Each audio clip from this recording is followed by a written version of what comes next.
اور ایک نئے کاروبار نے جنم لیا جسے آج کی زبان میں ہم بینکنگ کہہ سکتے ہیں۔ اس کاروبار نے وسعت لی اور اب صرف سفر کے دوران ہی نہیں بلکہ عام حالات میں بھی لوگوں اور بڑے بڑے تاجروں نے اپنے پیسے ان لوگوں کے پاس، جسے ہم بینک کہہ سکتے ہیں، رکھوانے شروع کیے۔ اب کاروبار کی شکل یہ ہوئی کہ فرض کرتے ہیں کسی نے کوئی جانور خریدنا ہوتا 500 سکوں کے عوض، تو دونوں پارٹیز اپنے بینک کے پاس آتے اور بینک والے سے کہتے کہ میرے 1500 سکوں میں سے 500 سکے اس بندے کو دو اور میرے بقیہ 1000 سکوں کی مجھے نئی پرچی دو۔ وقت گزرنے کے ساتھ ساتھ تاجروں نے محسوس کیا کہ ان کا کاروبار کمپلیکس ہو گیا ہے، جس نے ان کے کام کو مشکل بنا دیا ہے۔ وہ اس طرح کہ ہر بار خریداری پر دونوں پارٹیز کو بینک کے پاس آنا پڑتا تھا۔ اس مشکل کو سلجھانے کے لیے تاجروں نے بینک سے درخواست کی کہ آئندہ سے یہ پرچی جو تم نے مجھے دی ہے، میرے علاوہ جس بھی کسی کے پاس ہو، میں اس کے بیک پر سائن کر دوں گا، تم اتنے پیسے اگلے پارٹی کو دے دیا کرو۔ لبے لباب یہ کہ ان پرچیوں کے بیک اینڈ پر سونا وجود رکھتا تھا۔ سونے کے سکوں کو ہاتھ لگانے کی ضرورت کم ہی پڑتی تھی اور اس کی جگہ پرچیاں گردش کرنے لگیں۔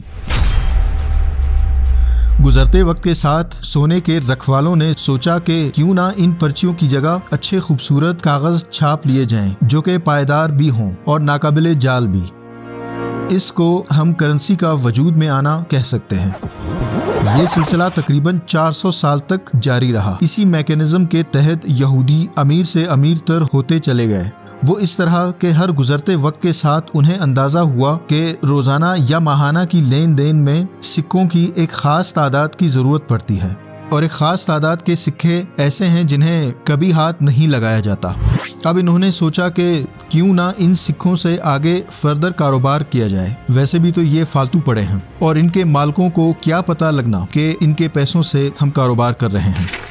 اس طرح لوگوں کے سکوں یا پیسوں سے انہوں نے 200 سال تک کاروبار کیا اور خوب دولت کمائی۔ اگلے مرحلے میں انہوں نے ایک نئی چال چلی، وہ یہ کہ ہم ان کے سونے کے سکوں سے تو کاروبار کر ہی رہے ہیں، چلو اب یہ جو کاغذ کا ٹکڑا یا کرنسی نوٹ ہم نے چھاپی ہے، ان کی تعداد میں اضافہ کر لیتے ہیں۔ کسی کو کیا پتا چلے گا کہ ہم نے زیادہ کاغذ چھاپے ہیں اور ان کے بیک اینڈ پر سونا وجود نہیں رکھتا۔ اس کو اگر سادہ الفاظ میں سمجھیں تو مطلب یہ ہوگا کہ اگر پہلے ان کے پاس 1 لاکھ سونے کے سکے تھے اور 1 لاکھ کے کرنسی نوٹ، تو اس کا مطلب یہ ہوا کہ ہر سونے کے سکے کی قیمت 1 کرنسی نوٹ تھی۔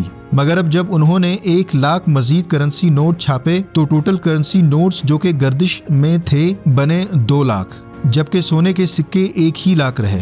تو اب ایک سونے کے سکے کی قیمت ہوئی 2 کرنسی نوٹس کے برابر۔ اسے عرف عام میں مہنگائی کہہ سکتے ہیں، جس کا مطلب یہ ہے کہ اجناس کی اوریجنل ویلیو پہلے جتنی ہی ہے، مگر پہلے ایک آئٹم کی ویلیو 1 کاغذ کے ٹکڑے کے برابر تھی اور اب زیادہ چھاپنے کی وجہ سے 2 کے برابر آ گئی ہے۔ اگرچہ مہنگائی یا انفلیشن کی بہت ساری وجوہات ہوتی ہیں، مگر یہ ان میں سے ایک ہو سکتا ہے۔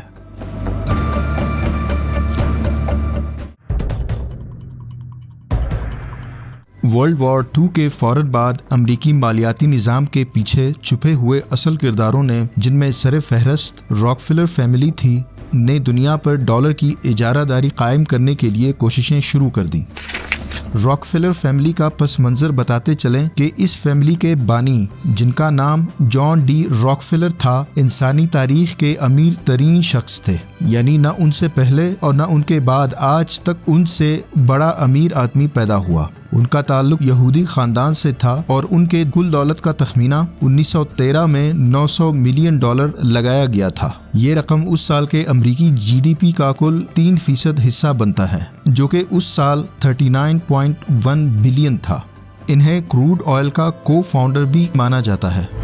انہی کے پوتے، جن کا نام ڈیوڈ راکفیلر ہے، نے امریکی ڈالر کو تقویت بخشنے میں مرکزی کردار ادا کیا، جس کا تذکرہ ہم آگے جا کر کریں گے۔